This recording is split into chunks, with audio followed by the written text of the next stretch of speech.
काय मिळालं मला? कोणतं आहे ग? ब्राउन्स हम्म. माहिती होतं तू अशी.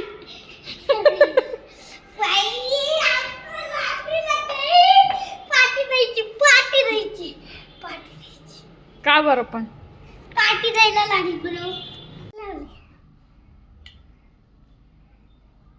आता अगर तू मला घेऊन गेली असती ना, गाईज ही मला घेऊन गेली असती ना, हिच्याकडे 2 गोल्ड आणि 2 सिल्वर आणि 1 ब्राउन्स असतात. मग जास्त पडले असते असं आहे का? मम्मीने आज पहिली बार लॉटरी लावली नाही तर पार्टीला कोण कोण येईल ग?